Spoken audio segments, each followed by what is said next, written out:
Hi friends, வணக்கம். வாங்க இன்றைக்கு பைத்தங்காயும் கிழங்கும் பால் கறி வைக்கிறது எப்படின்றத பார்ப்போம். பைத்தங்காய் ஒரு 250 வெட்டி துப்பராக்கி உடச்சி வச்சுருக்கிறேன். அதே மாதிரி பெரிய ஒரு உருளைக்கிழங்கு சீவி கழுவி வெட்டி வச்சுருக்கிறேன். அப்படியே வேலை விட்டு வந்தனால அவசரமாக செய்கிறேன். அப்படியே கடாயை வச்சு கொஞ்சம் எண்ணெயை ஊற்றி எண்ணெய் சூடான பாடு தாளிப்பு சாமான்லாம் கொட்டிடுவோம். கடுகு, சீரகம், கடலைப்பருப்பு, உளுத்தம்பருப்பு இதெல்லாம் கொட்டி கடுகு வெடிக்கட்டும். நல்லா கடுகு வெடிக்கணும். இது தாளிக்கிறது ஏன் நம்ம கறி தாளிக்கணுன்றது ஒரு கதை இருக்குது. அந்த கதையை இன்னொரு நேரத்தில் நான் உங்களுக்கு சொல்கிறேன். அது டைம் பத்தாது. இப்போ அப்படியே வெட்டி வச்சுருக்கேன். ஒரு வெங்காயம் வெட்டி வச்சுருக்கேன், பெரிய வெங்காயம். அதையும் போட்டு ஒரு 10 பூண்டு பல் அதையும் போட்டுருவோம். அப்படி தோல் உரிக்காமல் போடுறேன். கொஞ்சம் கருவேப்பிலையும் போட்டிருக்கேன். இதை போட்டு நல்லா ஒரு கிண்டி விட்டுருவோம். அதோடு அதுக்கு தேவையான அளவுக்கு கொஞ்சம் உங்களுக்கு சுவைக்கு தேவையான அளவு உப்பு போட்டுக்கோங்க. எனக்கு சுவைக்கு தேவையான அளவு உப்பு போட்டுக்கிறேன். அந்த கரண்டியில் 2 கரண்டி போடுறேன்.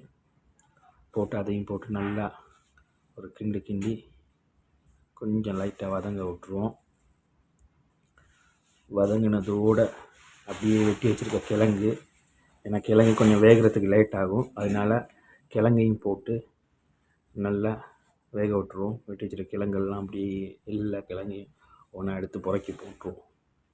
ஏன்னா கிழங்கு வேகிறதுக்கு லேட் ஆகும். அதனால் கிழங்கை போட்டு நல்லா வேக விட்டுறணும். ஒரு வேகல் சரி வேகணும். அதுக்கப்புறம் தான் பைத்தங்காய் என்னன்னா டக்குன்னு வெந்துடும். அது ஒரு கொதியில் வெந்துடும். அதே மாதிரி அதுக்கு தேவையான வேறு ஒன்றும் போடல, மஞ்சத்தூள் மட்டும். மஞ்சத்தூள் அதுக்கு தேவையான மஞ்சத்தூளில் வச்சு இந்த கரண்டியை நல்லா அப்படி போடுறேன். எதுவும் குறைன்னு வச்சுக்கிறாங்க. மஞ்சத்தூளையும் போட்டு அப்படியே ஒரு கிண்டி நல்லா கிளறி விட்டுட்டு அப்படியே மூடியை போட்டு மூடி விட்டுருவோம். கருப்படி திறந்து பார்த்து கிண்டிட்டு அந்த கிழங்கு வந்துருச்சு. இப்போ வெட்டி வச்சிருக்க பைத்தங்காய் அவலத்தையும் போட்டு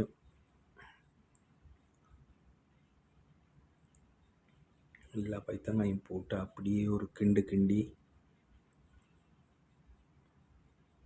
2 பச்சை கொச்சிக்காயும் உடச்சி போட்டிருக்கேன். போட்டு அதையும் நல்லா கிண்டி விட்டுருவோம். கிண்டி கொஞ்சம் மூடி விட்டுருவோம், வேகட்டும். அதுக்கப்பாடு திறந்து பார்த்து ஒரு 2 கரண்டி கோகோனட் பவுடர் போட்டு தண்ணி கொதிக்க வச்சுருக்கேன். அந்த கொதி தண்ணியில் கொஞ்சம் அப்படியே ஊற்றி அப்படியே கிண்டி நல்லா எல்லா பக்கட்டும் பால் சேர்றதுக்கு கிண்டி விட்டு ஸ்லோ நெருப்பில் வைக்கணும். காரணம் என்ன, தேங்காய் பால் விட்டால் நெருப்பு ஜாஸ்தி போடக்கூடாது.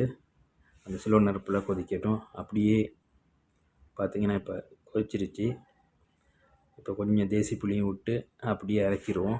பாருங்கள், அருமையான பைத்தங்காயும் கிழங்கும் பால் கறி ரெடி ஆகிடுச்சு. நீங்களும் இப்படி செஞ்சு சாப்பிட்டு பார்த்துட்டு உங்களுக்கு பிடிச்சிருந்தா லைக் பண்ணுங்கள், ஷேர் பண்ணுங்கள், கமெண்ட் பண்ணுங்கள், மறந்துடாமல். பாய். தேங்க்யூ.